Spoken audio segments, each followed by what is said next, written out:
Olá, pessoal. Espero que estejam todos bem, todas bem. Eu sou a Mércia Magalhães, eu sou atriz, contadora de histórias, sou professora de educação básica da Rede de Diadema e escritora de literatura infantil. Eu sou escritora deste livro aqui que se chama Caia, uma história de representatividade. E esse livro ganhou o primeiro lugar do PROAC de 2021, de literatura infantil, e ele fala um pouquinho sobre a minha prática na sala de aula com as leis 10.639 e 11.645.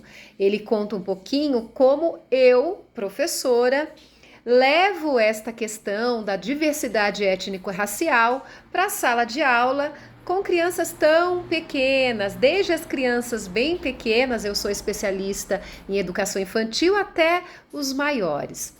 A Lei 10.639 é uma lei que foi promulgada em 2003 e traz a obrigatoriedade do ensino de história e cultura afro-brasileira e africana nas salas de aula. E aí, em 2008, veio uma outra lei, que é 11.645, que traz a obrigatoriedade da história e cultura afro-brasileira e indígena para as salas de aula. E por que estas leis foram postas? Estas leis foram postas para que nós tenhamos, através da educação básica, ensino fundamental e ensino médio, para que nós tenhamos aí uma forma de trazer a história e cultura e tirar a nossa história do apagamento. O nosso povo viveu aí, né, durante muitos anos, nós ouvimos falar da nossa história contada apenas pelo o olhar daquele que colonizou, aquele que contou a história foi o colonizador. Então, com as leis, é necessário que nós, docentes, que nós, professores, tenhamos aí uma busca muito grande por realizar o nosso letramento racial para que a gente possa entender que a necessidade delas é de realmente trazer a reparação em ações afirmativas para o nosso povo. E acreditamos que a educação é o primeiro lugar, a sala de aula, o primeiro lugar onde a criança é inserida em sociedade muitas vezes. Então, desde os pequenininhos, como falei, sou professora de educação infantil, nós vamos trabalhando com crianças através da representatividade, trazendo aí livros como este aqui, tantos outros livros que eu me utilizei, né, na minha sala. A gente vai trazendo personagens afro-brasileiros e africanos dentro dos livros, manifestações culturais. Vamos trazendo aqui, por exemplo, a capoeira, já é um mote para que a gente dialogue com as crianças sobre a capoeira, falando dos elementos que compõem a capoeira, o berimbau.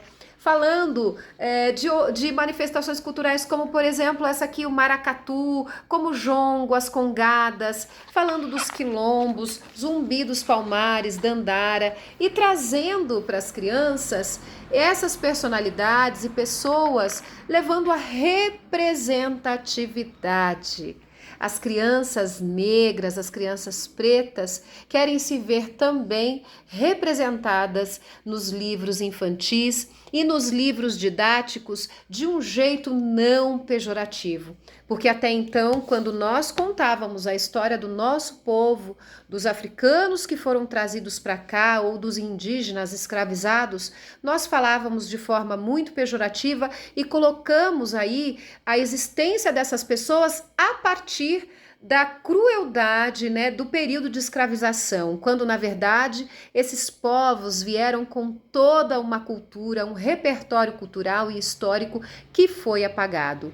Daí a importância de levar para todo o corpo, a comunidade escolar, a importância dessas leis e explicar para professores, pessoas que trabalham no ambiente escolar, famílias, para todos a necessidade de se combater o racismo através delas. E acredito que em todos os âmbitos da sociedade é necessário que isso se faça, né? A gente fala muito sobre isso, mas é importante ressaltar. Não adianta nós nos dizermos que não somos racistas. Nós temos que dizer que somos antirracistas, pessoas que lutamos contra o racismo e que efetivamos de verdade práticas afirmativas na nossa vida para resgatar a nossa história, a nossa cultura. Esta é uma forma de reparação. Eu desejo muita luz, muita paz e que eu possa ter contribuído pelo menos um pouquinho para vocês aí, porque, mais uma vez eu vou falar, é necessário se tratar desta pauta em todos os âmbitos da sociedade. Até mais!